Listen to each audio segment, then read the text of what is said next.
I wanted to come on here and address this comment or comments that Megyn Kelly has recently made in response to what happened on January 6th. And if you know Megyn Kelly, and we all familiar with her, you know she gonna say some ish that's off the wall, and she will not fail at that. Like, if she doesn't succeed at anything, she definitely succeeds at being who she always is known to be and will continue and will forever be until she takes her last breath. So she's basically coming out and says that the media portrayed what happened on January 6th as something overblown. The only thing I will give her credit for is that she didn't come out and say that it was a hoax, because she could have easily said that. God knows many people with her mindset have done it several times. But she just says that the media, preferably the media of the left, said that this, what happened on January 6th, was way worse than what it was. I would like to know, was Megyn Kelly high? Was she taking some kind of a powdery substance? Was she on that booger sugar? Did she take something that can be injected into the arm? Did she snort something? Did she ingest something in the form of a pill? Was she intoxicated? Whatever, or a combination of all of them on that day, while the rest of the world, yes, the rest of the world, saw what happened on January 6th. For her to come to the conclusion that the media over portrayed what happened and to make the claim that it was not as bad as it was. But I'm not surprised she said that, because let's keep in mind, this is the same woman who a few years ago, when she used to be on Fox News, when she came out and made the controversy statements about Santa Claus. First, before I even get into what she said, this is a grown woman who still, I guess in her own way, believes in Santa Claus, which to me is just absolutely ridiculous.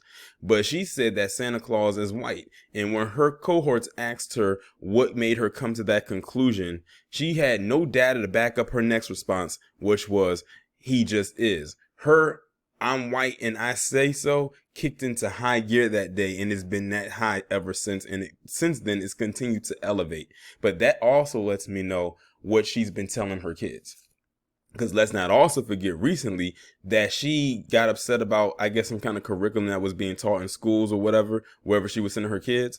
And she decided she was going to pull them out of the school. Because I'm telling you, Megyn Kelly is telling her kids something at home, which matches the mindset that we have come to know her for. Let's not forget, this heifer has a whole law degree. She has a lawyer background. And she traded in her law degree to be whoever she is now, whatever she is now. It makes you wonder what kind of cases she's dealt with in the past, or like who she's had to represent. That's like some of my immediate questions. But I could go on and on about the antics that she has done, but I'm here to talk about these comments that she's made right here.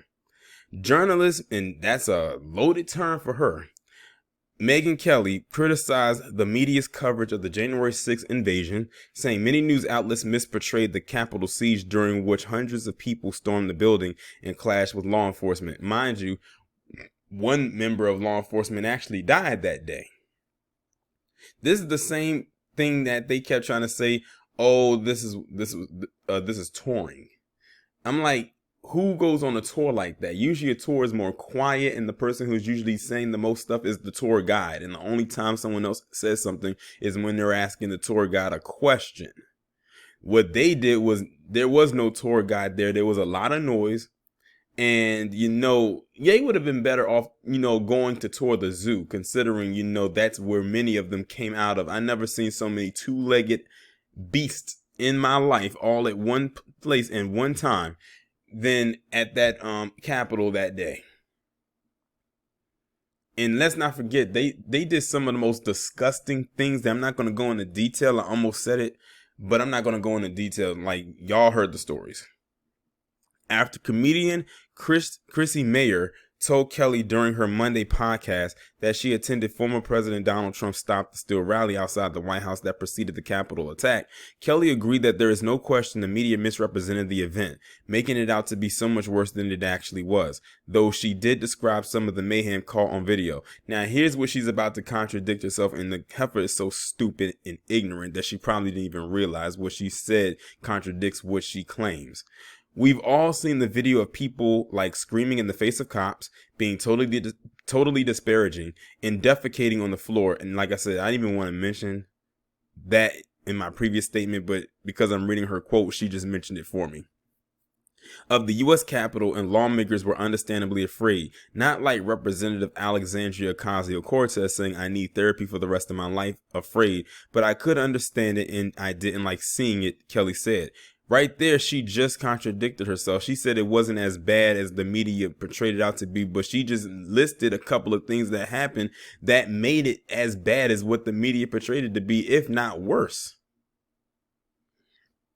And the reason why they keep playing it over and over and again in a loop is because there's hardly any consequences coming forward for the people that were involved that day. If they started handing out consequences like they should, they wouldn't have to harp on this story every single day. Like literally, if you look at any type of outlet that is like a CNN or MSNBC or something like that, they literally talk about what happened in January every single day. They slip it in there somehow, some way. It's either a new camera footage has come out, or maybe possibly another protester got arrested or something like that. And speaking of arrested, I can't remember the last time I don't even call him a protester, an invader even got arrested, let alone charged with anything. It's been a while. I think the last time I talked about one was that grandmother who practically was able to walk away from all of this because she's a grandmother. At least that was one of their claims. But let me go ahead and continue. In May, Ocasio-Cortez said she was in therapy due to the trauma of the riot. I think after January 6th, I took some time and it was really Ayanna Pressley. I explained to her what happened to me like the day of because I ran to her office and she was like, you need to recognize trauma, she said. If I take a couple of months and just be really good, then I don't have to live with this thing festering and lingering with me like a roommate in my apartment for years, she added. Now, I don't agree with anything Alexandria Ocasio-Cortez pretty much says about just about anything. As a matter of fact, I don't really listen to her at all, or the ones they call the squad, because I think Ayanna Pressley is a part of that too, and I've had my words about her.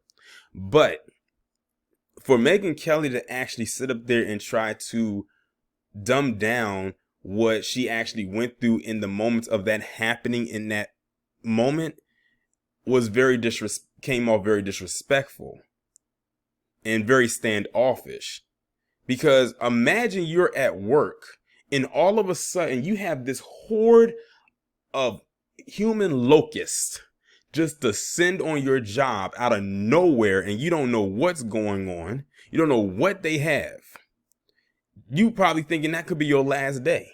That would horrify and traumatize anybody. Like I said, I don't agree with anything Ocasio-Cortez, or as Professor Black Truth says, Ocasio-Horseface says. But at the same time, I can understand her being traumatized by that.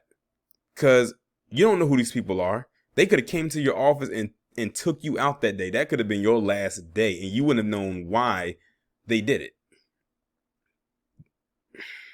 That's like someone breaking into your house and you're there. That will traumatize anybody because you feel your home is your domain. That's your safety. You feel like, you should be protected by that.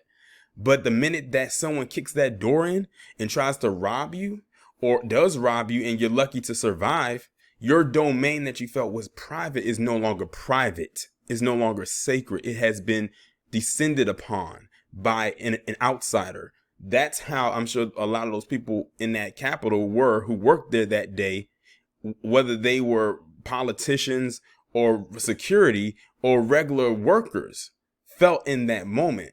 So for Megyn Kelly to actually sit up there and kind of like dismiss that shows you the type of person that she is. I'm surprised Megyn Kelly wasn't even out there herself. But she has a very filthy image to keep up of trying to appear pristine, but we know that she's not. Hundreds of suspected rioters have been detained and charged in connection to the riot. 5 people at the Capitol died during the events of that day or soon after the siege. Lawmakers on Capitol Hill recently convened a January 6th commission to investigate the events of that day. House Speaker Nancy Pelosi also ordered an 8-foot fencing be erected around the Capitol. And 6 months after the attack, the process of taking it down began on Friday. But yeah, let me say this. Like I said, I'm not in the least bit surprised at anything that Megyn Kelly has said. Not in the least bit. Because that's who she is. She's always been known to stir the pot. She's also always been known to say something controversial. And it doesn't even matter what platform she goes to. Like, she was at Fox News for the longest time. She left there. They gave her a show on, what was it, ABC or NBC? I think it was NBC. I don't know how in the hell she even got a show. The show didn't last that long. Because she tried to carry her Fox News act from there to NBC, and it only went so far. And the thing is, she probably tried to, give a more dumbed down, cleaner version of herself, but she couldn't help it because that's just who she is. Like, she's not putting on an act. This is who Megyn Kelly is and who she will always be. And then NBC dropped her. Now she's on Sirius XM with a podcast, and she's still spewing the same thing. And as a matter of fact, the way I found out about this story was on the trending page on Twitter. And when I was looking through the comments, it was a lot of people, especially a lot of white people, saying Sirius XM. They were literally tagging Sirius XM in the post about her and saying, look, if you do not get rid of Megyn Kelly after these comments that she's made, I'm going to unsubscribe. And it was a lot of white people that were saying that. So Sirius XM, you have a decision to make. Either you can keep her on and lose customers, or you can get rid of her and keep your customers and possibly gain more, because they will see that you've done the right thing by getting rid of her. She's spreading and spewing propaganda, and Sirius XM, as far as I know, is not that type of media outlet. They're not like a conservative radio talk show, but she is, like, as far as I know, one of the only ones over there who's doing it. It could be some more, but I don't listen to Sirius XM. Well, I do have Sirius XM, but I don't listen to whatever network she's on, because she probably has her own standalone program because of who she is. She doesn't really need to collab with anybody else like a Breakfast Club or something like that. She stands alone. So she has her own radio program over there. So, it is what it is. But yeah, Megyn Kelly, I'm not surprised she said what she said. I'm not surprised she's dismissive of anyone else's trauma, because she just seems to be out for her and her alone. And as long as it's not affecting her, she doesn't care. And the thing is, when it does affect her and then she does start to care, then that's when her fangs really come out.